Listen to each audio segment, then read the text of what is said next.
Good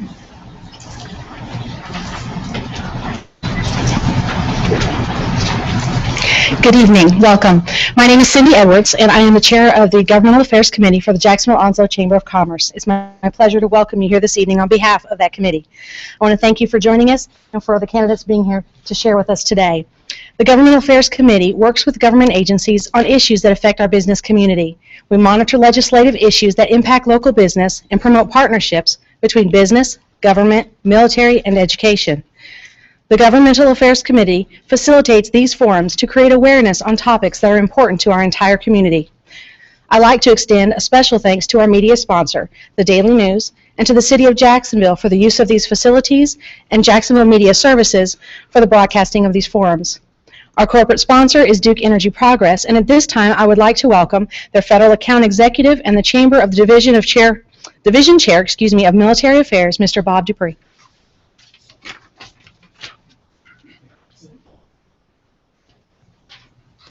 Hello. On behalf of all the employees here in Onslow County of Duke Energy Progress, it's my honor to be here to support this particular forum. We co-sponsor this with the Jacksonville Daily News and the Chamber of Commerce, and we're thrilled to bring this kind of information to the citizens of the county. I'd personally like to thank our candidates for being part of the process. You're what that makes America great, and I thank you for that. Without further ado, I'd love to turn this over to your moderator, Jason Harris of Welch & Harris. Thank you, Bob. Thank you, candidates. I appreciate you being here. Thank you, members of the audience. Tonight we're here for the Onslow Forum for the candidates for House of Representatives. First, from District 14, we have George C. Cleveland and Bobby Mills. And for District 15, we have Jim Morton and Philip Shepard. Thank you all for being here. We hope to make this an informative and enjoyable, basically a fun evening. Well, what I'm going to do is spend a few minutes going over some of the ground rules so we can ensure that we do just that.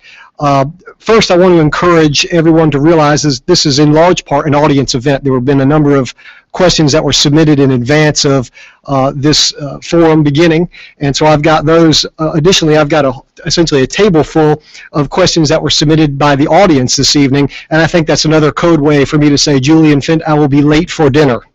Folks in the audience, as we go along, you're also welcome to hand up additional questions, and for those folks out in TV land, you're welcome to send us your questions during the forum to G10events, that's G10events at ci.jacksonville.nc.us. Or, for those so inclined, you may tweet your questions to @G10events. Of course, if you're going to hand up your questions, we encourage you to do it sooner rather than later, so we've got an opportunity to review those in advance of asking the questions. We may not get to every person's question, but I'll do my best to get to most of them and consolidate them when appropriate. I will remind everyone submitting questions that the questions ought to be general in nature and not just addressed to one individual candidate. We've tweaked our format tonight compared to what we have done in the past, in addition to Elliot Potter not being here and me filling in for him. What we will do is we will not have a fishbowl tonight. Essentially, every candidate is going to have an opportunity to answer every question that's asked. You'll have 60 seconds to answer the question, and when we get to about the 30-second mark, a yellow light will come on in front of you. That will be your cue that you're essentially running out of time. When you get to the full expiration of the minute, a red light will come on, and at some point, once the red light comes on, I will nudge you to stop talking. So I'll ask that you please be prompt in concluding your remarks so we can move on and give each candidate an opportunity to give a full and complete statement. That said, one thing fun that we do have tonight is the opportunity for rebuttal. After your full 1 minute after every candidate has given their full 1 minute, if you would like to readdress the question or address some other things that were brought up, you can raise your card. You should each have 2 rebuttal cards in front of you. And you're welcome to raise the card at the conclusion of the candidate's remarks, and I will come back to you, and you'll have an additional 30 seconds to rebut. All right? I want to remind everyone that this is a forum this evening, not a debate, and I would just ask that you treat each other and questions from the audience accordingly, and if that's not adhered to, then I reserve the right to interject with, since I'm a lawyer by trade, cross-examination. We'll change the format altogether, but I'm sure we'd prefer all not to do that. So I just ask everyone to treat each other with respect, and remember, it's a forum, not a debate. All right, we're going to start our first question in just a moment, which will go to Jim Morton to start our evening. Before we do that, are there any questions from the candidates? Excellent. Well, look, yes, sir, Mr. Cleveland. Correction, it's George G. Cleveland. Thank you very much. On You're my welcome. program, I had C, so George G as in golf, Cleveland. Thank you As very in much. Grant. As in Grant. Thank you. That's old Army coming out with me. I'm sorry to all the Marines out there, but as in Grant, I got you. All right. Thank you very much. Any other questions or comments before we get underway? Okay, thank you very much. Mr. Morton, we're going to start with you for our first 1-minute question. And what I'm going to ask you to do is if you'll please state your name, where you live in the county, your current occupation, and why it is that you would like to be selected for the House of Representatives. Okay, I'd like to thank the group for having us and giving us a chance to meet the people and share with them. Of course, my name's Jim Morton. I went to Jacksonville High School many years ago. My father died when I was 7. I farmed for many years. I'm really a vocational teacher most of my time. I went off to school at NC State, got a bachelor's degree, worked in ag engineering for many years in a research shop, electrical static dusting, electrical static spraying, moisture testing, sweet potato production, worked on variety testing all over the state of North Carolina.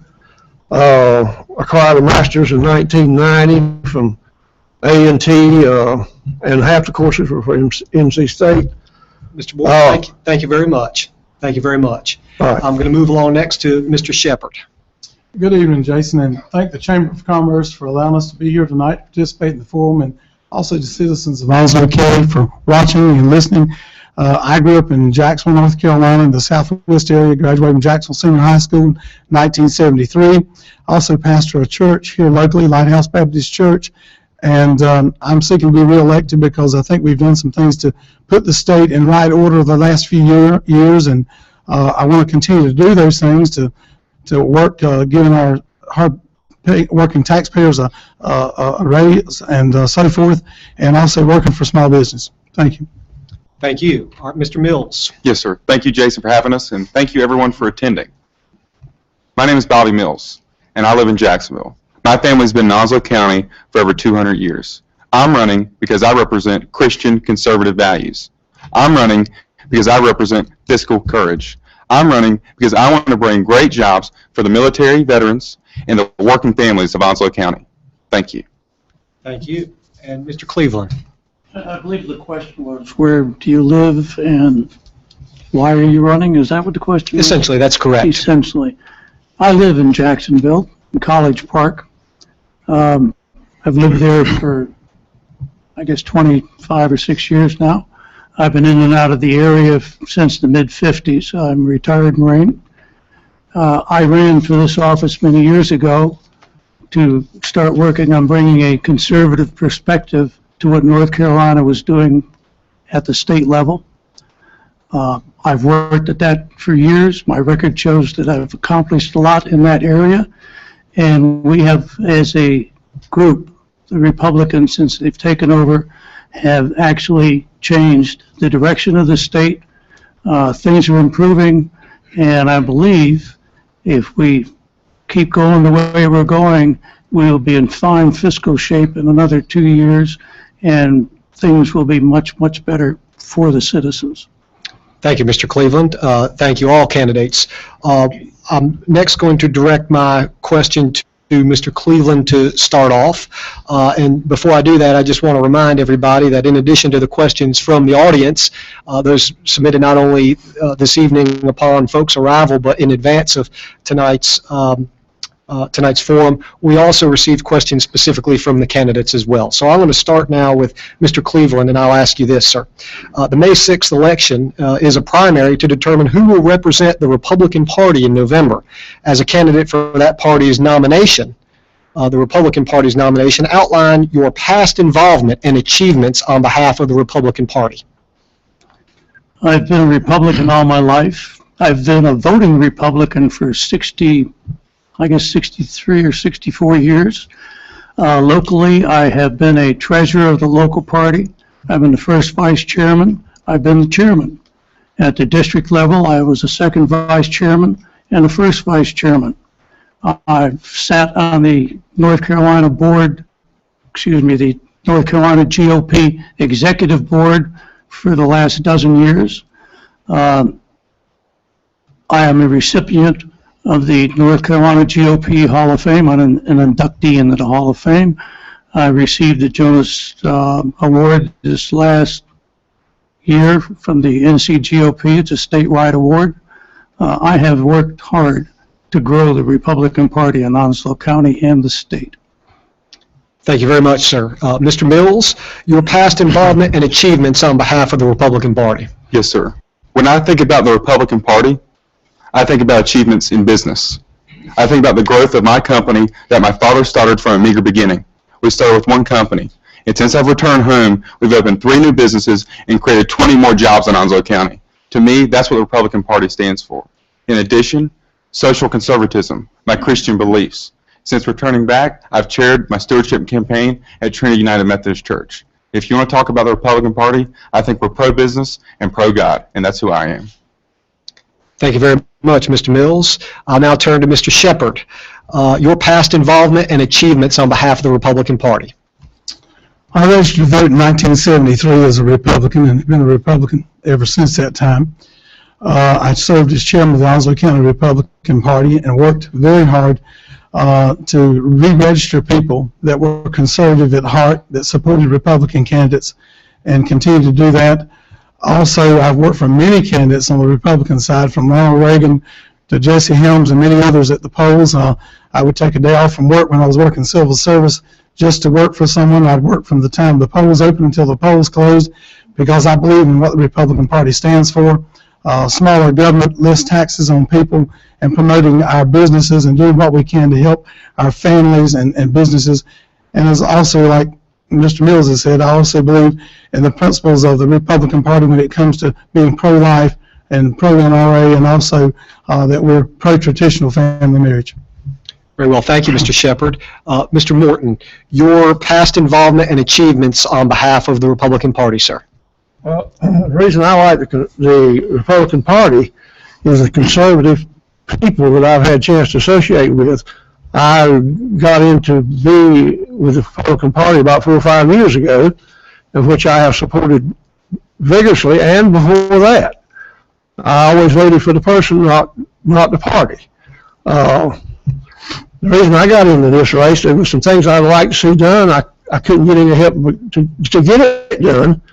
So I figured the only way I could get it done was to get involved, and so that's what I've been trying to do.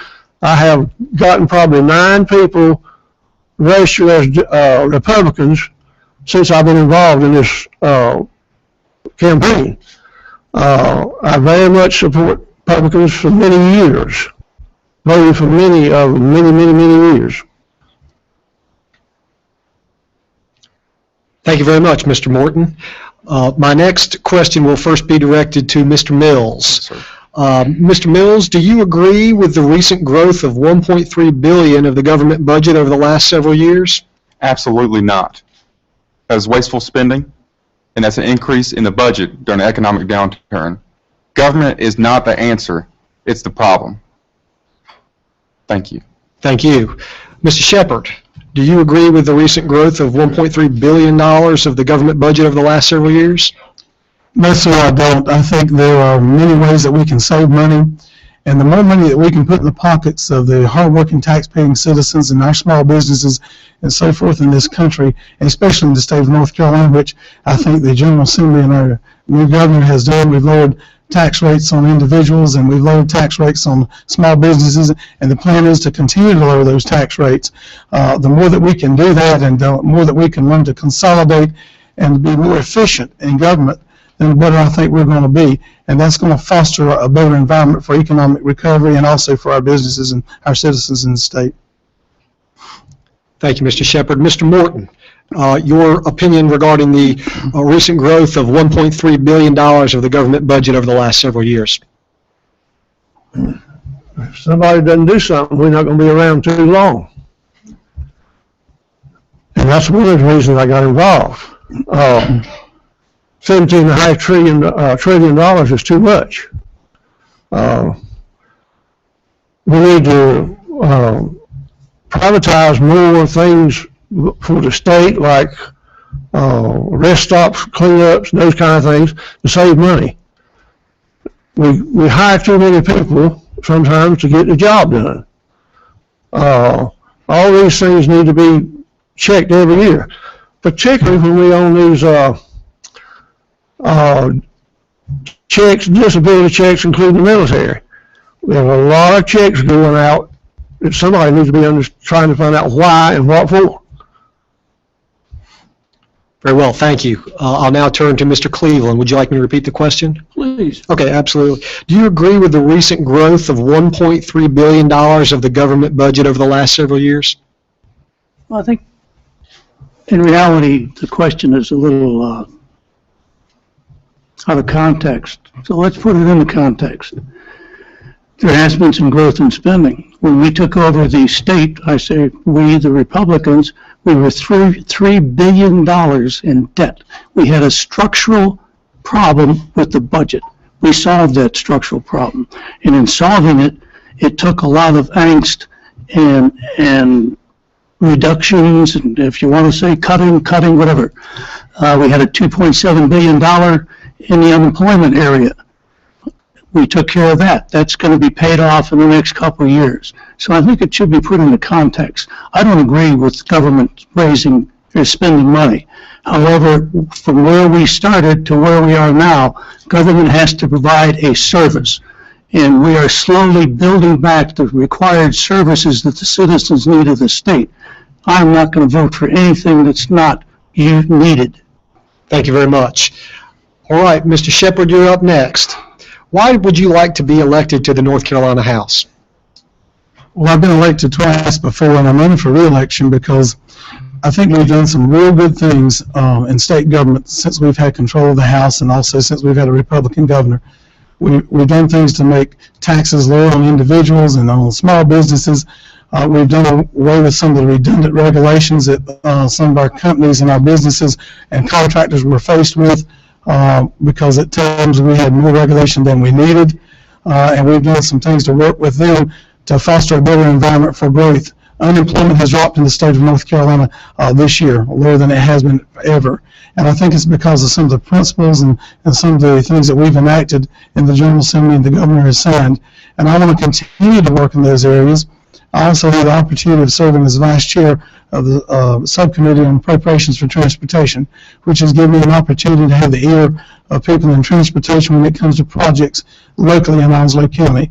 And I want to continue to build on that and to continue to work for this county and to serve the people. Thank you very much, Mr. Shepard. Mr. Morton, why would you like to be elected to the North Carolina House of Representatives? As a teacher and as a vocational teacher, I have seen the value of that even in my life. I would have managed to very little if I hadn't had some leadership in the vocational schools of the county. I'm proposing a vocational school. I have contacted Gina Atkinson. She has been very receptive to doing it. In fact, I think Philip helped me get to her. I tried and couldn't get to her. I'll credit him with that.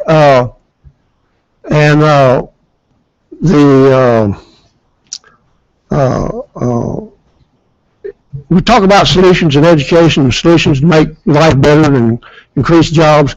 You can only do it through vocational education. If you don't train people, you can't work. And that's what we've got to do. Thank you very much, Mr. Morton. I'll turn it over to you, Mr. Cleveland.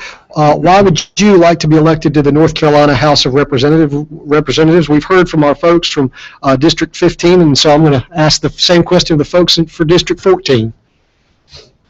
I'm in my 10th year in the House. I spent 6 of those years under the thumb of a Democratic leadership. Frustrating. Since we have taken over the House, have, as I stated earlier, started to turn the ship of state around. North Carolina is a great state, and we're going to make it greater. We've already improved the business climate tremendously. We've taken and restructured the tax program for the state, which is going to encourage growth, and we've done a lot in regulations, reducing regulations. I work in the appropriations area for general government, and it's a challenge to make sure what is needed is there and what isn't needed is taken away. And I want to continue that challenge and make sure that the citizens of the state are served properly. Thank you, Mr. Cleveland. Mr. Mills, Yes, sir. same question to you. Tell us why you want to be elected to the North Carolina House of Representatives. I want to be elected to the North Carolina House of Representatives to bring Christian conservative values back to government. I want to bring common sense back to government. And you know the funny thing about common sense is it's just not that common anymore in government. I don't think it ever has been. We need to change incentives, not going from spending every dollar you get to saving. Pay people to save money, not spend money. We need to go back to teaching values in the classroom. I saw a picture the other day. It was a child. And the child said in the classroom, no Bible was allowed. And then I saw a man in prison. And the only thing allowed was the Bible. Shouldn't we start that a little sooner? Thank you. Thank you very much, Mr. Mills. Mr. Morton, it's my turn to pick on you first. And your question is, how do you propose to improve and create more jobs in North Carolina? Through a vocational college, particularly here in this county. I understand there's been some thoughts in that direction, but I've been working on it already. June is contacting the other surrounding counties to try to see if we can't pull some students and people from the other counties once it started. I got in this race because I wanted to do those things, and that was the only way I could do it was get involved. There's a tax on the vehicles. Every year you get your vehicle inspected. There's a $10 tax they put to you if you've got aftermarket tin. I don't think that's fair. And they do that to you forever. I would stop that. I've already been involved in trying to get it stopped. And I called the DOT and they said, well, if they don't charge you that $10, I'll get them in trouble. And I couldn't believe I heard that, but I did hear it. Thank you very much, Mr. Morton. Let me move along to Mr. Cleveland. The question? Yeah, absolutely. How do you propose to improve and create more jobs in North Carolina? We're on that track already. We reformed the tax code. We reformed a lot of regulations, and we put in place where regulations will be constantly looked at and done away with if they're not necessary.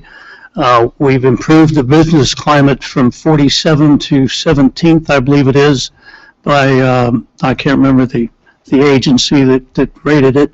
We're on that track, and we're going to stay on that track. We are looking at education, thoroughly looking at education. We have to get back to vocational training. We are bringing the concept that the military folks, the veterans, to excuse me, to license them in their military fields if they meet the requirements of the state, so to increase the workforce that's available here in the state. We're heading down that trail, and I think we're going to continue to do that, and we're seeing progress already. Thank you very much, Mr. Cleveland. Mr. Mills, same question. How do you propose to improve or create more jobs here in North Carolina? First, eliminate incentives not to work. In North Carolina, we pay $12.38 per hour not to work. $12.38 an hour not to work. We need welfare reform. Second, we need to retool our community college system to teach jobs of the future, not yesterday. And third, again, change the government mindset from spending every dollar to saving. It's a common practice in your household, and it's a foreign concept to government. Thank you. Thank you, Mr. Mills. Mr. Shepard, how do we improve and create more jobs here in North Carolina? Well, I also agree that I think we're making inroads in that. restructured our taxes here, and our corporate taxes have been dropped, and we hope to drop them to 5% over the next couple of years, which would put us lower on our corporate taxes than any of the states around us in the Southeast. By doing that, we're fostering an environment where people will want to come here, industries and businesses will want to operate here. With that said and done, I also believe we have to train people for those jobs, and vocational training is very important. There are several school districts throughout the state now that are, like I visited one in Plymouth last week, that has a biotechnological center there with NC State in Plymouth. And the high school students are going there, and they're working alongside with the professors at NC State on growing plants and so on and so forth. And then after they finish there, they'll have a 2-year degree. So we have to continue to look at ways outside the box for education, vocational training, and also do more to encourage people to come here and to live and to grow. Thank you very much, Mr. Shepard. My question will now come back to you, Mr. Cleveland, and I'll tell you this is the single most popular question from our audience tonight, and I'll probably ask a couple of questions concerning the same topic. So here we go to start with you, Mr. Cleveland, concerning Common Core. Right? In generally, what will you do to stop or promote Common Core? Are you for it or are you against it? If you're against it, what dangers do you see, and is the public informed about what Common Core is? Common Core is common, and that's the problem with it. Number one, it's getting the federal government involved in the education standards in the state of North Carolina. The Constitution doesn't allow that. Number two, Common Core was sold as being internationally vetted. That was a lie. I think you're getting the drift. I don't like Common Core. I don't think Common Core is good for the state. We have had a lot of problems in our educational system in K-12 in the state because of the Department of Education not doing what they were supposed to be doing. And I think Common Core needs to go away. How about you, Mr. Mills? Common Core, what are your thoughts about it? For it, against it? Is the public informed about it? It's unconstitutional. We should eliminate it. Education is local policies that encourage teachers to teach and students to learn. Thank you very much. Mr. Shepard, Common Core. Are you for it, against it? What are the dangers that are out there, if any, and is the public informed about them? I'm against Common Core. I've been trying to keep an open mind. I've visited several schools, and I've listened to some of the precepts that are taught with Common Core. I'm not on the Common Core committee, but I've attended every Common Core meeting in Raleigh to hear testimony from those supporting it and for those against it. But I am opposed to it.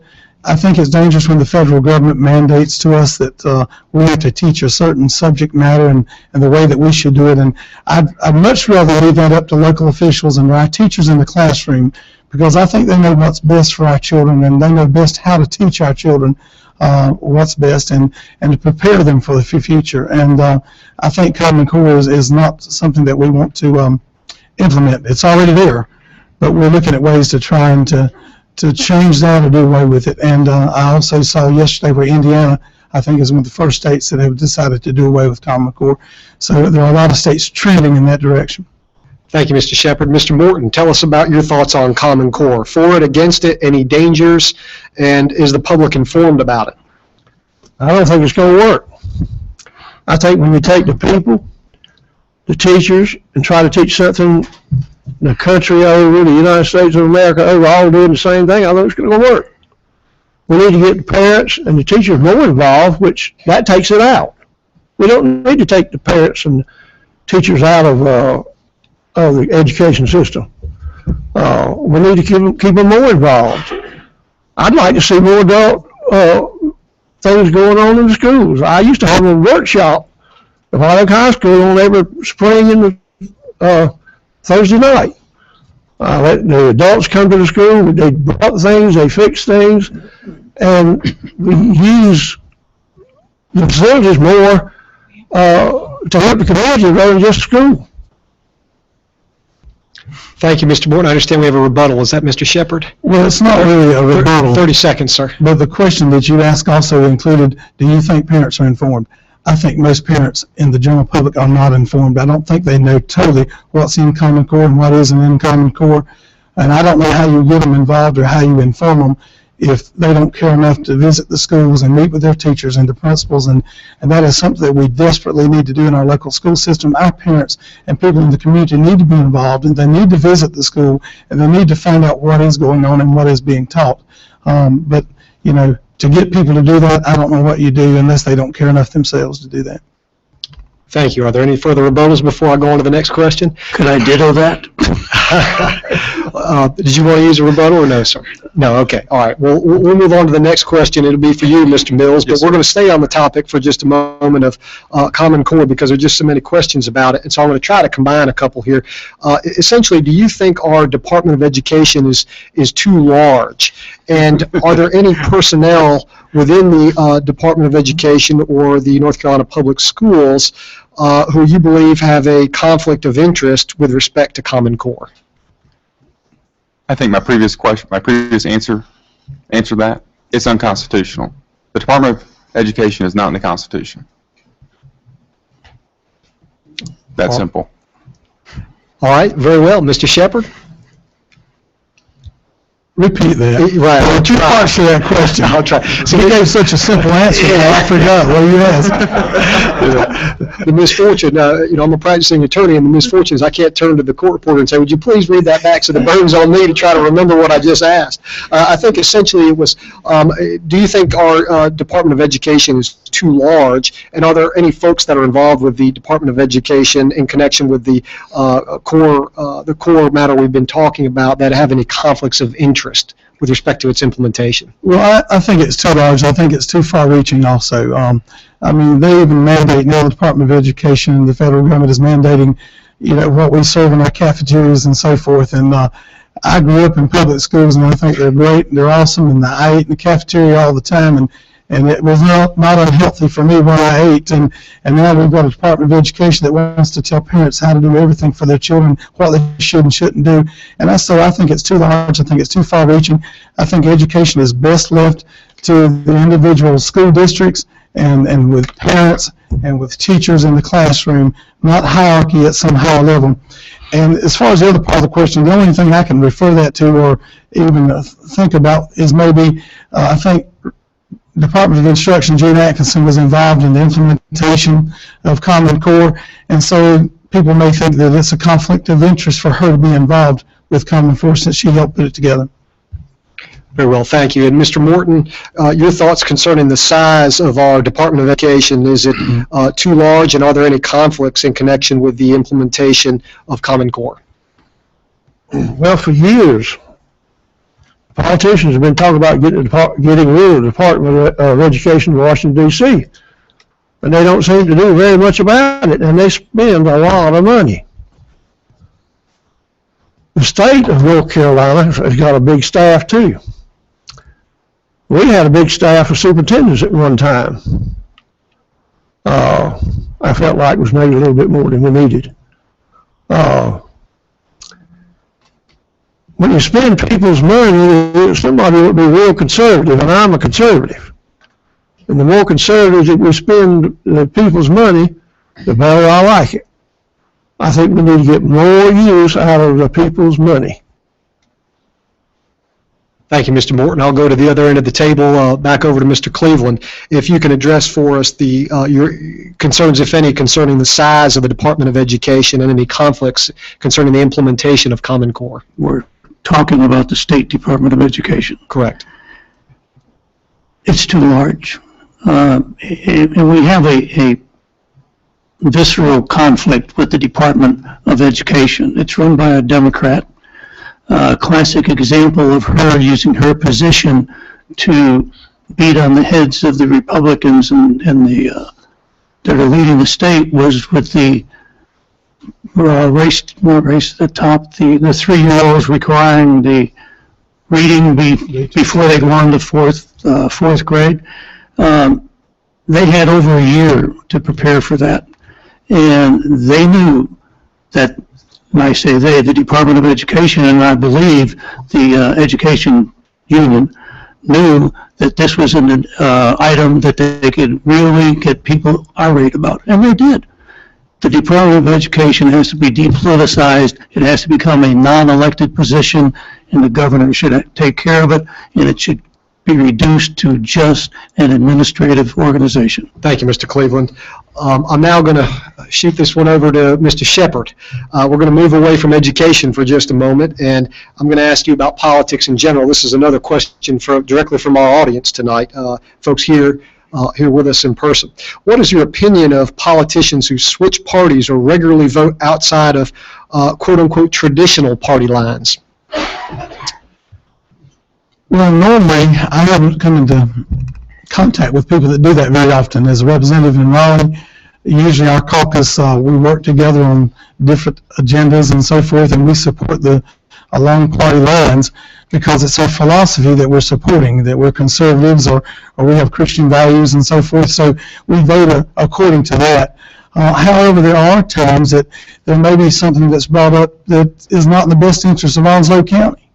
And if it's not in the best interest of the citizens of Onslow County that I represent, then I may not support it, even though one of my colleagues would be asking me to. I'd say, well, I can't do that because it's not in the best interest of my constituents. So there are times that you have to deviate, and you have to let your conscience be your guide, and you have to do what you think is right for your people. But most of the time, we vote along party lines because it's the philosophy that we believe in, and we support that. And I will continue to do that. And you know, everybody has a right to change parties and switch parties if they would like to. Thank you, Mr. Shepherd. Thank you very much. Mr. Morton, same question to you. What's your opinion of politicians who switch parties or regularly vote outside of quote-unquote traditional party lines? Well, what I like about the Republican Party is conservative. And I think we're gaining a lot of ground throughout the country, through the state of North Carolina, because we are conservative. I sleep better at night when I feel like somebody's working in this direction. There's certain times you do have to probably switch over to vote where you might be best for everybody concerned. But I like the way the Republican Party has been voting for a long time. I used to drive from Raleigh to Onslow County to vote when I was in school. So I think every vote just counts, and if we could get everybody to vote and educate them what we're trying to do, we'd have a lot better success. Thank you, Mr. Morton. I'll turn back to you, Mr. Cleveland. What is your opinion of politicians who switch parties or regularly vote outside of traditional party lines? Politicians who switch parties.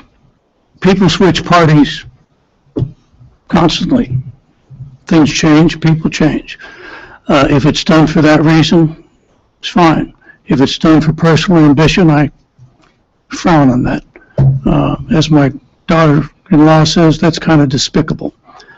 As Representative Shepherd pointed out, when we're voting, we have to vote what we think is the best for the citizens of the state. And if it's something that our leadership is pushing and we don't feel that way, we don't vote that way. We vote with what's best for our constituents. And sometimes we cause some angst in doing that, but it's the way it should be. If you're going to have principles and core values, you have to do that. Thank you, Mr. Cleveland. I'll turn to you now, Mr. Mills. Yes, sir. Same question for you. What's your opinion of politicians who switch parties or regularly vote outside of traditional party lines?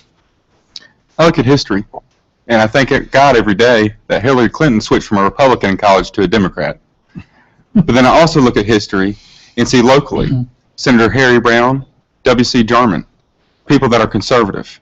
And I look historically at Ronald Reagan and Jesse Helms. The key to them was political philosophy. The key to them was conservatism. I'm a conservative first and foremost. I will stand up to any party if they're not conservative and pass conservative policies. Thank you, Mr. Mills. It's your turn, Mr. Morton. Lead this one off for us, if you would. A new question again from the audience. Is there room for God in government? Well, I don't think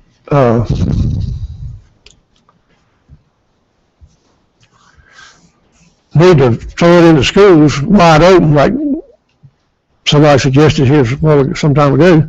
I don't think we need to do that. Maybe put it on a basis of if they want it and it doesn't cause a problem to do it. Generally, God and government ought to be somewhat separated. But I really think you need God and government to help keep it directed in the right direction.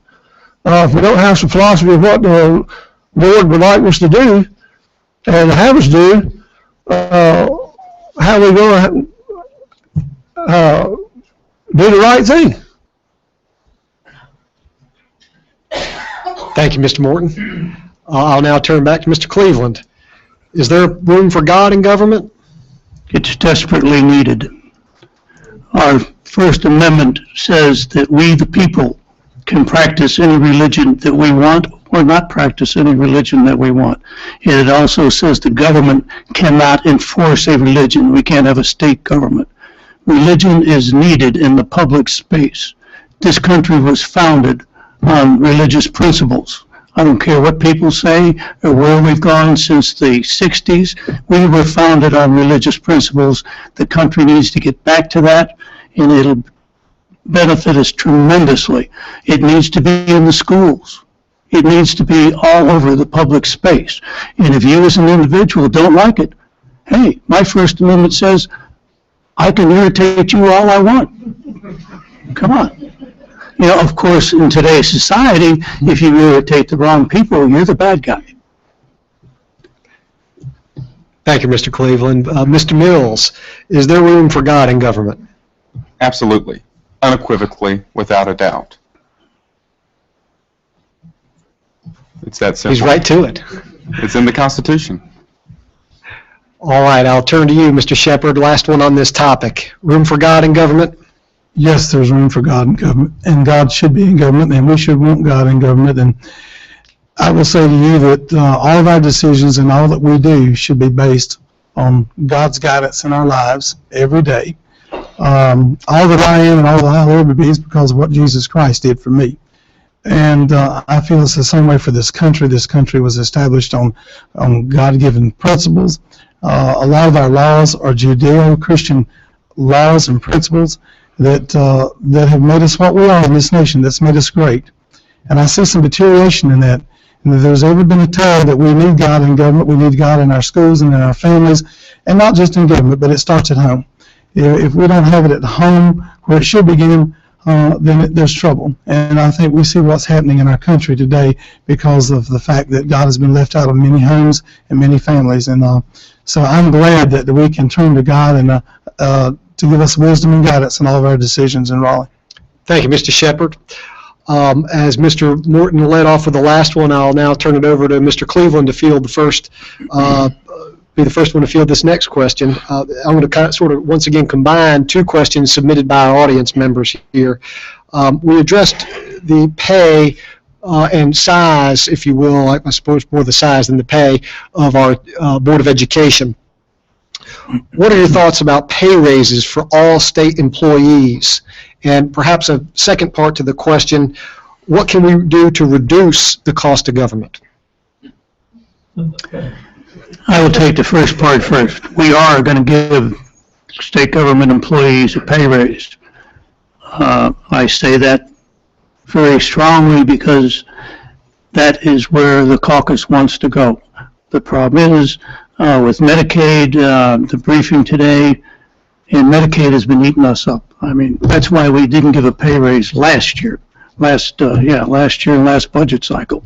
We spent over $2 billion supporting Medicaid, and this is $2 billion that we had to come up with because of the program eating us alive. In today's meeting, we're about $240 million behind, but we're going to get a pay raise for state employees. And the second part?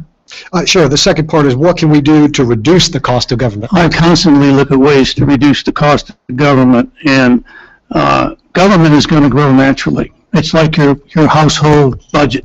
It's going to have growth just in increasing pay. Very well. And the thing is, keep your thumb on it and make sure it doesn't grow unnecessarily. Thank you. Mr. Mills, sir. again, it's a sort of a two-part question. What are your thoughts about pay raises for all state employees? And perhaps on the flip side of that coin, what can we do to reduce the cost of government? I think you have to answer question 2 before you can answer question 1.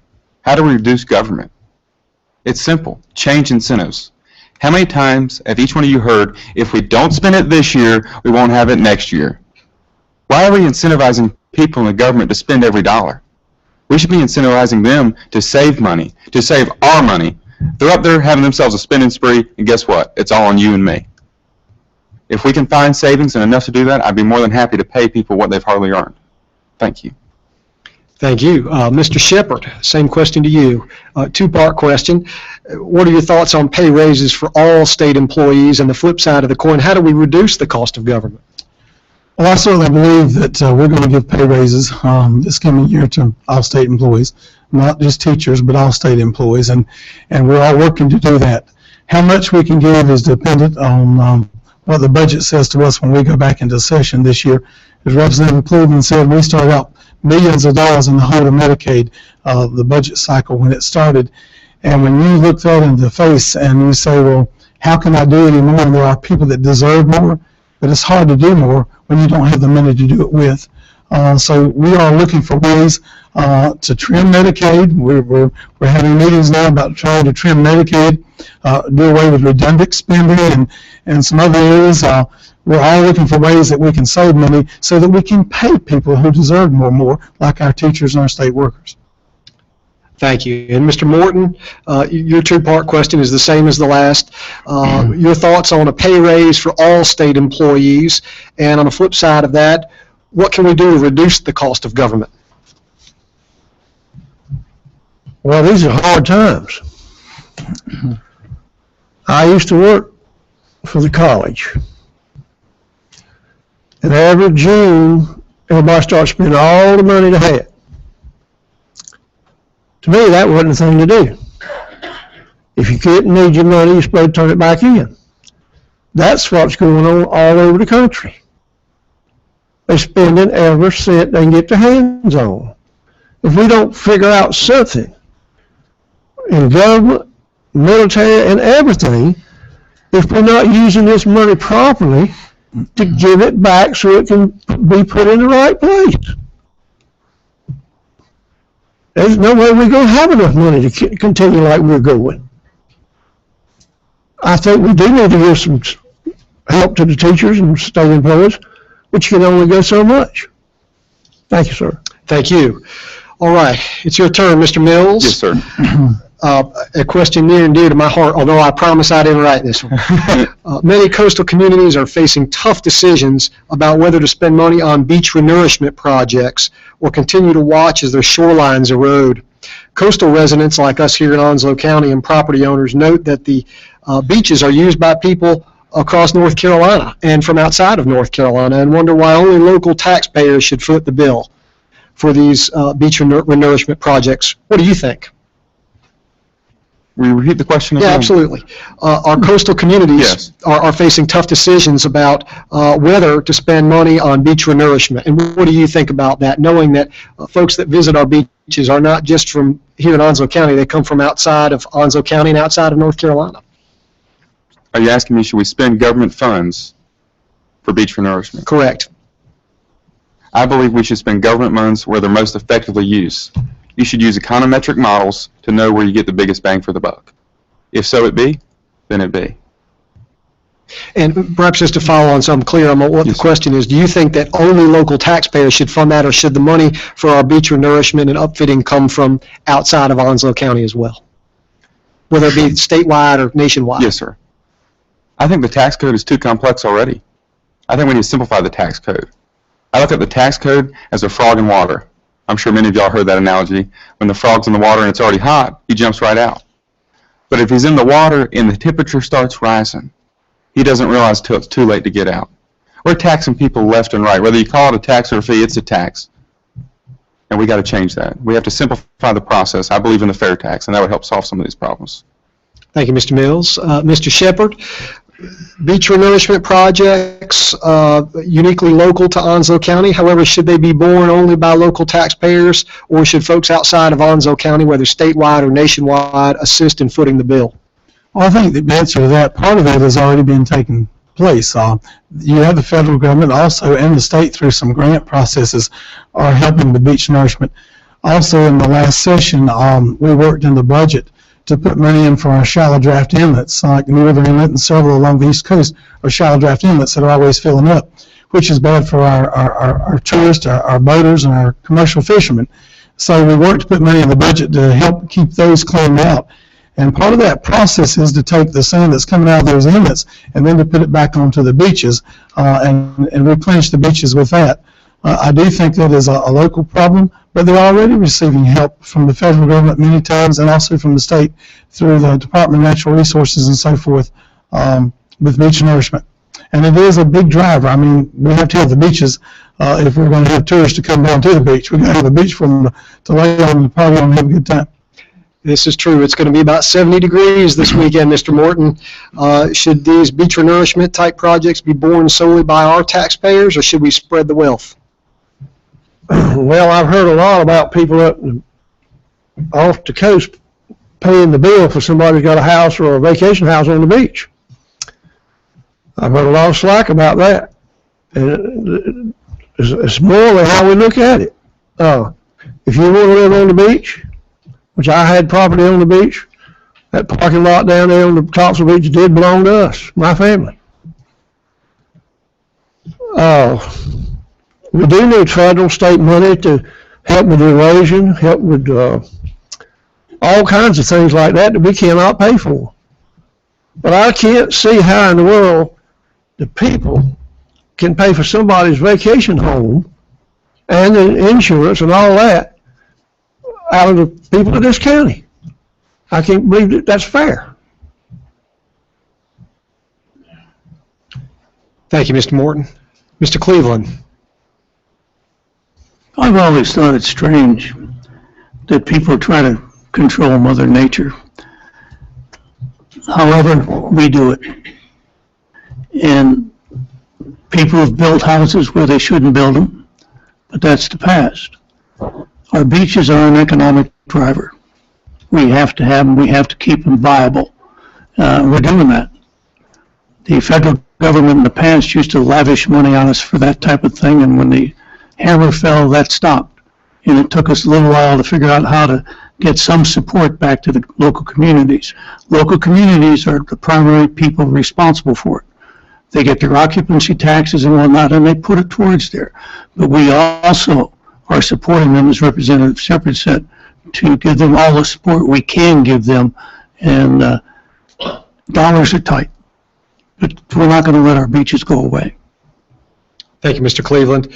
All right, Mr. Shepard, sticking with the maritime theme here, what, if any, problems do you see facing our recreational and commercial fishing industries here in Onslow County, and how do we fix it?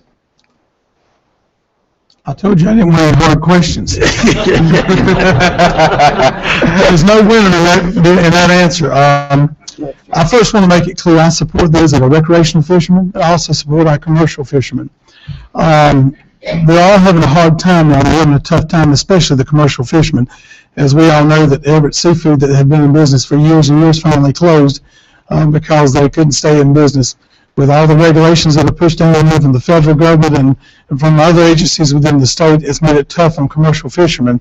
I see quite a few of them that are probably going to be closing their doors. There was a bill that was brought up in the House, and it's always funny to me that somebody from the western part of the state runs these bills that would basically take 3 fish and would give them only to recreational fishermen. And I've told those on both sides, if you'll meet together and come to a compromise that we can all work on and we can be happy with, I'll support it. With that being said and done, I have a problem when you take those fish and you tell the consumer that they can't buy one of those fish and they run up and down the river here in Onslow County and along our coast. I'm not in this to put anybody out of business. I support both of them, but we got to find a middle ground on that. Thank you. Thank you. Mr. Morton, your comments on the recreational and commercial fishing industry here in Onslow County. If there's any problem, how do we fix it?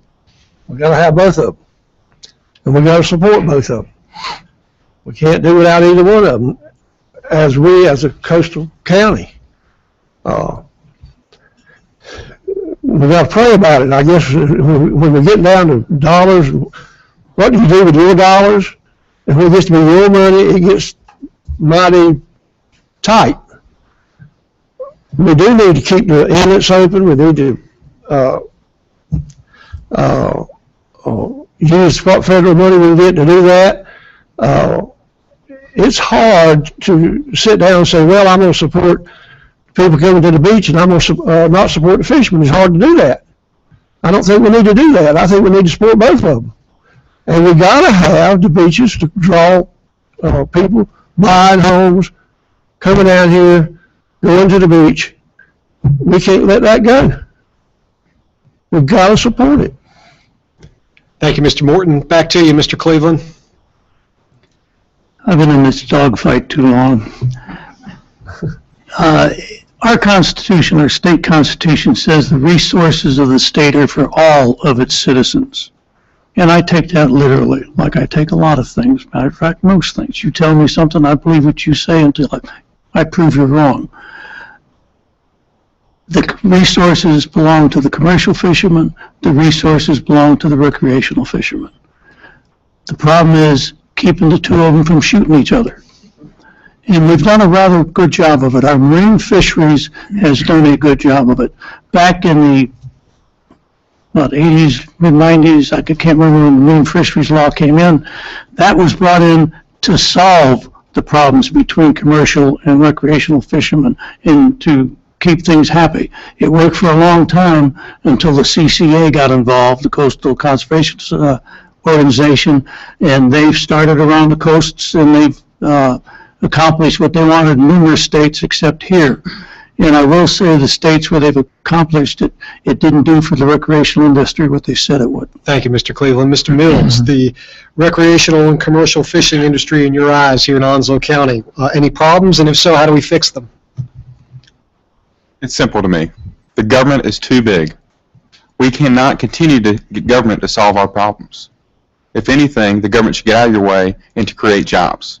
If they get involved in that and they destroy jobs, that's not a policy I can support.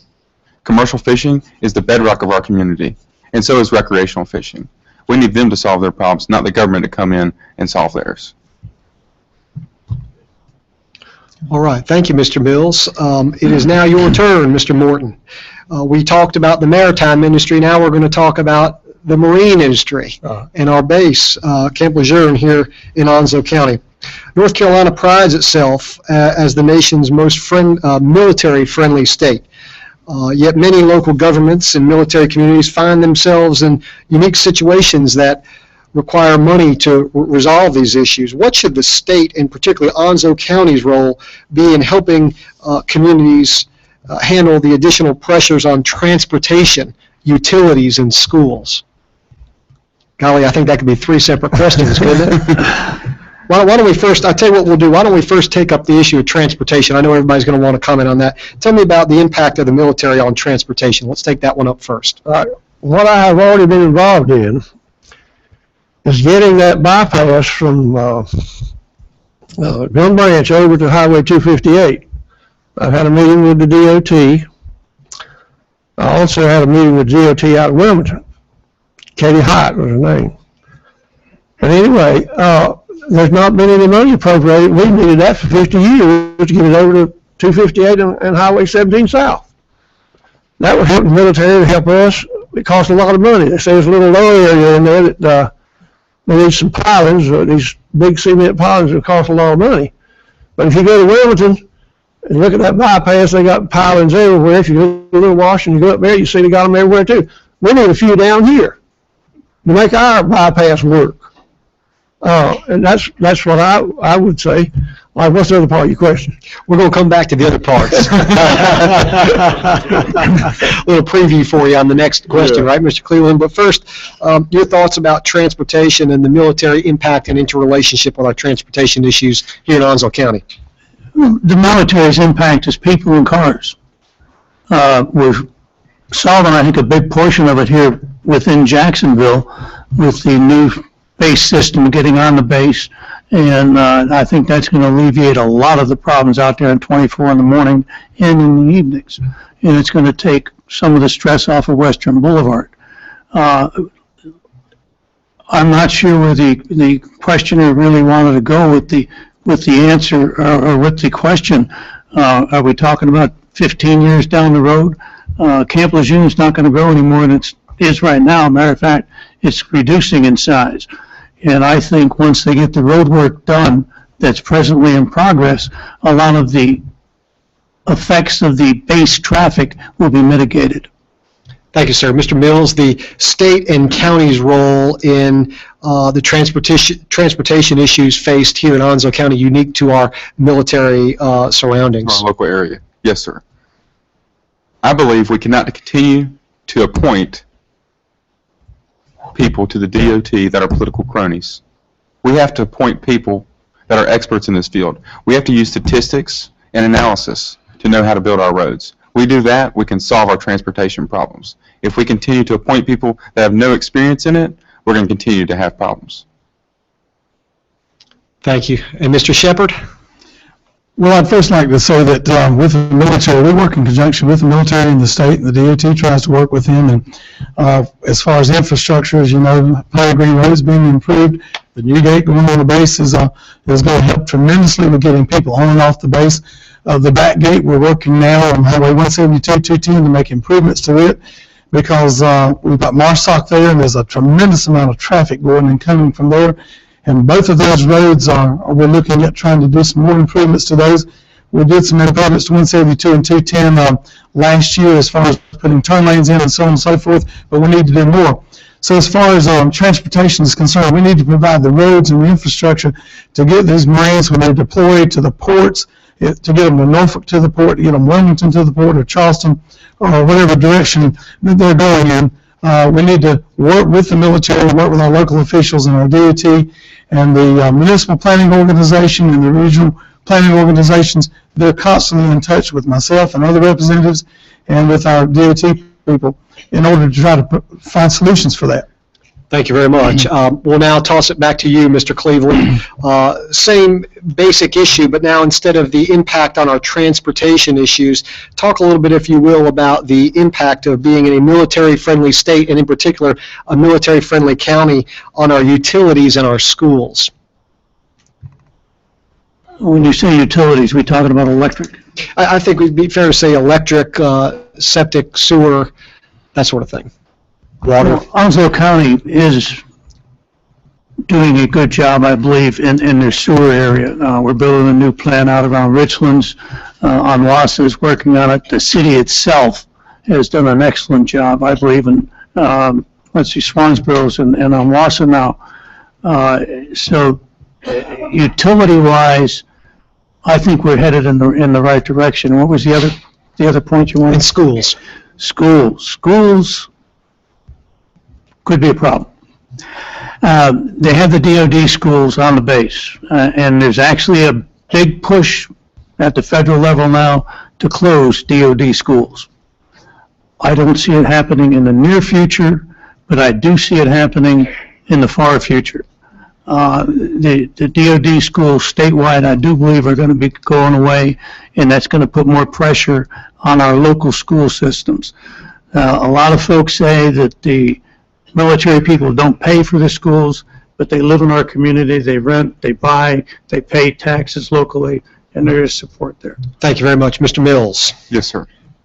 The military population drives the success of our local economy. You mentioned schools. I believe every active duty military, every veteran and their dependent has earned the right to in-state tuition.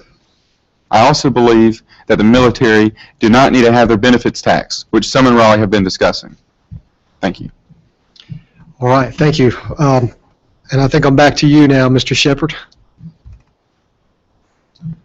Well, as far as schools are concerned, I think that our county does a pretty good job in trying to provide schools that are necessary in the different areas. I know there's a tremendous amount of build-up in the Richlands area and also in the Stump Sam area. I was there last week, and they're building homes just all over the place in Stump Sam. But we've also got to be real smart about the schools. I think we need to consolidate instead of building a small school here, there, and yonder. We need to be smart and build larger schools that can offer more and will cost less to operate. For instance, I'm going to give you a for instance because I have children that I know real well and families that live out in the Southwest area. Some of them live 4 or 5 miles from Southwest High School, and the county buses them 17 miles to Dixon High School. And Dixon's overcrowded, and Southwest has got empty classrooms. So that's a predicament there where I think the county should step in. They need to do some redistricting.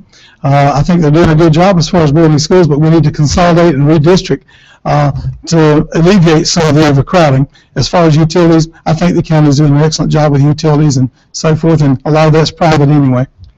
Thank you. Mr. Morton, your comments on the impact of being in a military-friendly state and county on our county utilities and schools. Well, it all goes back to money. And, of course, the local people are going to have to pay for it, majority of it. There must be some way that we can get some help from the federal government to help sponsor some of these schools. Like we did have something at one time, if you were associated with the military, we got so much money every year. I think that still runs. That money would make the difference. If you do have military people here and they've got their kids in school, there ought to be so much money put in this county to help educate them. I firmly believe that. And that has been going on. I don't think they've stopped it, have they, anybody, no? I don't think they have. Well, that would be the way we need to do it, is get the federal government to ante up some money to help these people. I don't think you can tax them. I don't think that's fair. Tax is a popular issue this time of year for sure, right? Let's see, we're back to Mr. Mills, so I'll Yes, pitch sir. it to you. And just want to remind everybody about your opportunities for rebuttal. I think we've had just one so far, so feel free to use those as we're running down to our last handful or so of questions, okay? Yes, sir. Your question, Mr. Mills, is what steps, if any, should the legislature take to provide greater transparency in state and local government? And I'm going to tie that in with a question from the crowd, which was, how do you define the truth and the whole truth? And nothing but the truth, so help me God. You should always provide as much transparency as possible. You should always be willing to have people come to your door, to give you a call, to stop by your home. You are a public servant, first and foremost. And I'm not running for District 14 for myself. I'm running for the people of Onslow County, and that's who I want to represent. I want to represent the veterans and the working families in Onslow County. And if you're going to do that, you have to be transparent, not just in your campaign, but while you're in office. You need to inform the citizenry what you're voting for and what you're voting against. Not selectively, absolutely. Thank you. Thank you, Mr. Mills. Mr. Shepard, your thoughts about providing greater transparency in both state and local government, and your thoughts on the definition of the truth and the whole truth. Well, I believe that we should provide more transparency in state and federal, local government, and federal government. There at times there are some processes that have taken place in state government that I don't necessarily agree with, and I'll share one of those with you, and I can't speak for everyone else, and it's not out of disrespect for any of our leaders, but part of the process with the General Assembly and the budget is that at times people place policy changes in the budget, and they place other things in the budget that have not been through the committee process, have not been through both the House and the Senate, been voted on, but it winds up in the budget. So a lot of people don't see those things, and then after you vote on the budget, you find out something's there that you weren't aware of. And we're keeping a close eye on all that, and that's a process I don't agree with. I believe if something's going to be placed in the budget, it should have been voted on in committee, should have passed the House, should have passed the Senate, and then made its way in the budget. It should not be placed in the budget at the last minute or overnight just because of a person's position they want to put it there. So I'd like more transparency in that process. Very well, thank you. Mr. Morton, your thoughts on providing greater transparency in state and local government and the definition of the truth versus the whole truth? Well, in every bill, I believe they got 3 readings. Is that not right, Philip? All right, if we got 3 readings, that ought to give the legislatures enough time to read the particulars out of it. Now, I understand that there's always something added on for some particular person somewhere, and I don't think that's fair. I think if, just like we got talking about what's the truth, not the truth in the commission meeting the other day, somebody to get up before the group and lie, we shouldn't do that, and there ought to be something that we can do to hold those people accountable if they get up and lie about a school or something. That's just not right, particularly when you're spending people's money. I think you have a right to say what you think. Well, I don't think you ought to be lying about it. Very good. Thank you, Mr. Morton. I've always been one to be accused of saying what you think, for better or worse. Mr. Cleveland, your thoughts on providing greater transparency in state and local government and the definition of the truth and the whole truth. Transparency in state and local government is needed. The citizens have to understand what's really going on. Unfortunately, it's really not there. You look at some budgets that people work from, and the average person can read the budget and have not a clue where the money's going. With that said, that process has been going on for years. There is a public records law. The public records law will allow people to get the information they want to get. They might have to hire an attorney to make sure they get the public records they're looking for, but it's available and it can be found. The truth and the whole truth is needed. I deal with people constantly who feed me half-truths, and I have to go weeding through the woods to find out what the real truth is. And it makes my job extremely difficult because I want honesty in government. Thank you very much, Mr. Cleveland. You're up, Mr. Shepard. And again, we're whittling down to the last few questions here. Are probably, other than the core curriculum issues, I think this may be one of the most popular questions we had. It was brought in so many different forms and phrases. I'm just going to word it this way. Do you now, or did you ever, support President Obama and his campaign, and will you support whoever it is he may endorse in the next presidential election? Whomever he may endorse. Correct. No, I never supported President Obama and his campaign, and didn't support Bill Clinton either, and any of the above that fall in that category. And I would not support anybody that he endorsed, absolutely not. All right, thank you. Mr. Morton, same question to you, sir.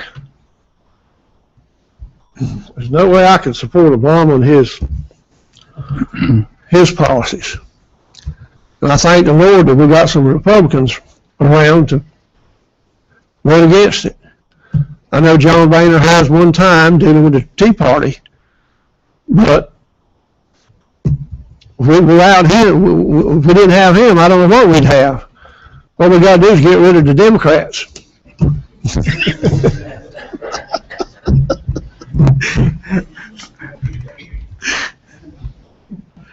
All right. Mr. Cleveland, same question to you. Do you or did you support President Obama and his campaign, and will you support whoever he may endorse for the next presidential election? Never have, never will, and don't want to.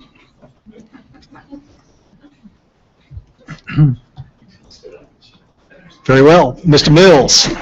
Ditto.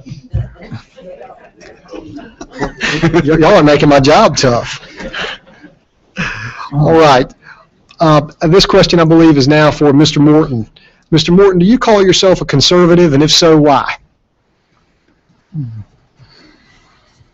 I'm proud of the Republican Party because they are known to be conservatives. My lifetime has been to work hard, spend your money wisely, and that's what the government needs to be doing. I'm afraid life's going to get a lot harder. If we keep going the direction we are going, we might be fighting in the street sometime. I hope not, but it might be. There's not going to be enough money to go around. We can't print enough money to go around and do all the things we want to do. So everybody's going to have to start giving a little bit to make it work. And I know they cut $4 million or $4 billion out of the state budget, but when we want all those things, everybody's going to have to bear a little bit of the blood of the bullet. Thank you very much, Mr. Morton. Mr. Cleveland, you're up. Do you call yourself a conservative, and if so, why? Do I I am a conservative. Always have been a conservative. And I'm a conservative because conservatives believe in individual liberties and self-reliance. They believe the individual should take care of himself. He should be able to build a life that he wants to build, take care of his family, and be a good God-fearing individual. I also believe that the state has a responsibility to take and provide some substances for individuals that have problems. The trouble is, our system has grown to where it's more comfortable not working than it is working for a large portion of our population.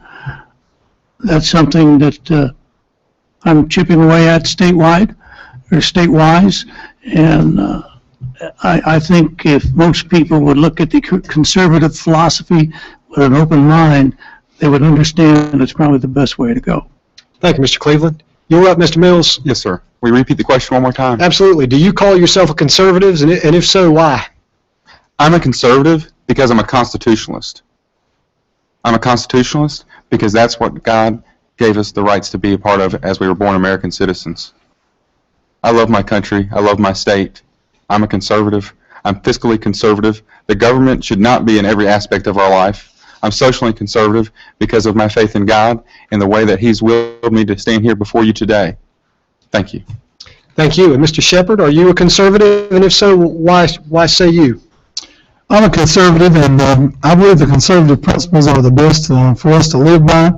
I also believe in the Constitution. I believe we should apply the Constitution in our endeavors in government. I also believe that socially I'm a conservative because of the right for people to life, and for also for the social issues that concern me so much as a Christian. I'm also conservative because of being fiscally conservative. I think that we do need to look at a way to continue to tighten our belt. We have to provide for the needs of those that are less fortunate and can't help themselves, like our elderly and our children. But we have a lot of people also that are on the hook from the federal government, the state government, and they're getting rewarded for doing nothing. And we need to continue to tighten up on those type of individuals. So, you know, I'm a conservative, and I'm really not ashamed to say that I am. And it's not real popular with a lot of people today, but I am conservative. All right, and I think we're back to your court, Mr. Cleveland. I think we're down to one or two more questions here, and this one comes to you. Would you support federal stimulus package dollars for North Carolina and local projects? And if you could please particularly tailor that to highway construction and other transportation needs. I don't support federal stimulus dollars, period. Now, would I support federal funding for transportation projects? Yes, we do get federal funding. Would I support the federal government taking monies from other part of their budget and put it into transportation to provide the states the money they need to build their infrastructure? Yes, I would go along with that. But the idea of stimulus dollars, in reality, there's still billions of stimulus dollars sitting around out there that haven't been spent since 2008. It never got into the economy, it never stimulated the economy, and the money that did get there did not do what it was supposed to do. So stimulus is a word that is a farce. All right, Mr. As far Mills. as federal dollars are concerned. Yes, sir. Mr. Mills, we've been sitting for about 80 minutes, so stimulate us. Will you repeat the question one more time? Absolutely. Would you support federal stimulus package dollars for North Carolina and local projects? And feel free to make your response applicable to highway construction and other transportation needs. The state has become too dependent on federal dollars, whether it's occurring recency or, more importantly, the Obama stimulus package, which I call it the Obama waste package. And I think that settles how I feel about that program. Very good. You must have seen the same message across your screen. It's almost time to wrap up that I did. Mr. Shepard, do you support federal stimulus package dollars for North Carolina and local projects? I don't support stimulus dollars, but I do support, sometimes we have grants that we receive from the federal government for highway projects. Say, for instance, all your interstate highways in North Carolina, a lot of that is federal money that comes down to North Carolina, and we match it with state money, and we're able to do a lot of good things as far as road infrastructure and for our ports and so forth. But stimulus dollars don't usually work or haven't worked, and they usually run out, and they didn't stimulate the economy any at all. But I do support the grants that we have in place, where we work with state grants, local grants, and federal grants to do more for our infrastructure in the state. Thank you very much. Mr. Morton, stimulus package dollars, good thing, bad thing? Basically, no. My question is, we got 95 coming to North Carolina, and he's repaving. How are we going to gather the money up to do it? The proposal was to put toll booths in. I'm sure that would help. They got toll booths all up north everywhere, and every time you go up there, you have to put $1 or 50 cents in or something. That might be a solution. It's going to be hard for North Carolina to keep that road up, and northern and southern people using it more than we are. So therefore, I think we're going to have to get something from the government, a grant or something, and they're saying it needs paving now to keep it open all the time. That's my solution, not necessarily what you're talking about, but other grant money. I thank you very much. Is there any rebuttal? Hearing none, I think what we'll now do is essentially say that your case in chief has concluded, and Durham lawyers are hard to break in their habits, so I think it's now time for closing arguments. And what I'm going to do, since I believe we started Mr. Cleveland. We did, thank you. We started with Mr. Morton. We started with Mr. Morton, as I recall, did we not? What I'll do is, thank you for volunteering, Mr. Mills. You'll be our first on the hit Economic page. So just by way of reminder to all of the candidates, we're going to keep the closing arguments, the wrap-up session, if you will, to just 1 minute. And I'll now turn it over to you, Mr. Mills, to be followed by Mr. Shepard. Yes, sir. Well, thank you for having us tonight. I am a fiscal conservative. I am a Christian conservative. I am a businessman. I am a jobs creator. I do not support wasteful government spending. I do not support increasing the state budget by $1.6 billion over and over. I ask that we got to change the way we do government. And you cannot change the way you do government by sending decade-long politicians back to Raleigh or back to D.C. I ask for change because I think we can do it. We still have time to move this country, and more importantly, North Carolina forward. I ask for your vote. Thank you, and God bless. Thank you, Mr. Mills, from District, for one of the candidates for the District 14 House of Representatives. We'll now shift over to District 15 with Mr. Shepard. Jason, I also want to thank the Chamber of Commerce and all of you for putting this program on tonight, giving us an opportunity to be here tonight, and thank all those at home that are watching. I just want to say it's been an honor and a pleasure to serve the citizens of Onslow County the last 4 years. I think we've made some inroads in doing things to straighten our state, to reduce taxes, reduce redundant regulations, and to put businesses back to work, and to help with the unemployment rate here in North Carolina, and to help our counties and our cities and municipalities. And I look forward to being able to go back and continue some of the good work that we've done. I've been able to build a little seniority and a little clout by being the vice chair of the transportation subcommittee, and I've enjoyed working there, and I've been able to produce some satisfaction here as we can, like in the roads 172, 210, and some things that we need, and the city contacts me or the county. My door's always open, and I'm willing to work with the citizens here. I'm willing to work with our county officials and city officials to do what's best for Onslow County. And I appreciate the chance to do that again. Thank you, and I want your vote. Thank you, Mr. Shepard. Keeping it within the District 15 candidates, Mr. Morton, if you'll wrap it up for us before I go to Mr. Cleveland to There's something I want finally to wrap it up. share with you all. That bypass is drawing a lot of money out of people. In 13, they gave 4,534 tickets. In 12, they had 5,384. Now, if you compute that on the new scale of the court costs, that's about $500,000. Now, I did a little work on this. If we get it up 5 miles per hour, it will relieve this excessive cost.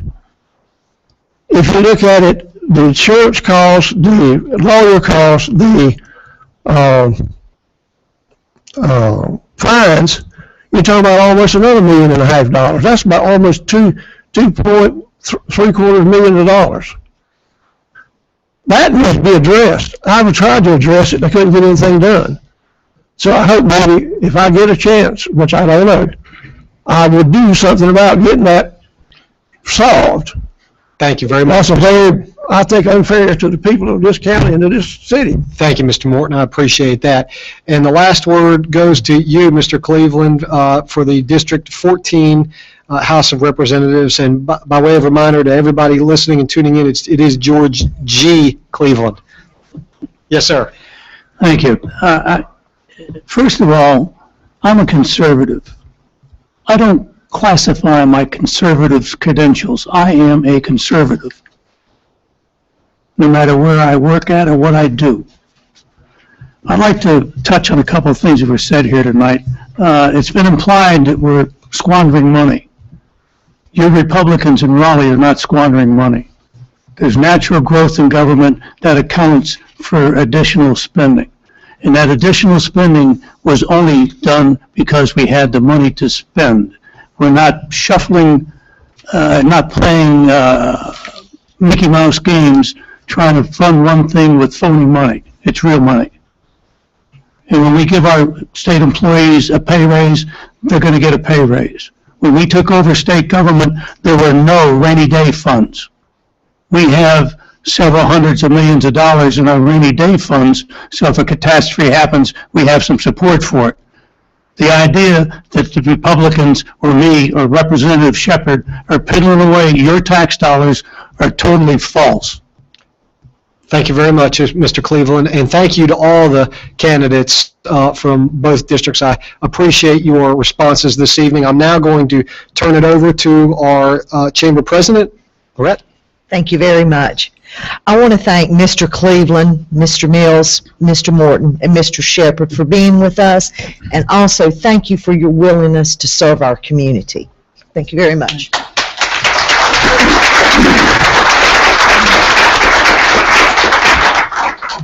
The Jacksonville Onslow Chamber of Commerce is a voluntary membership organization, and to put on events such as this, it takes our members. So please allow me to thank the ones that made this possible tonight. First, our corporate sponsor, Duke Energy Progress, our media sponsor, the Daily News, and our partners, the City of Jacksonville and the City of Jacksonville Media Services. Our moderator doing a wonderful job for us, and Chamber Board member Jason Harris, who is an attorney at Welsh & Harris, and a special thank you to our Forum Onslow coordinator that led the way on all 4 of the Forum Onslows, our operations director, Janet Bowen. We also have our 4-time timekeeper, membership manager, Christina Fernandez, and then chamber staff members, special events manager, Elena Sosa, and Teresa Carter, the Onslow County Tourism Director. They also assisted with this event.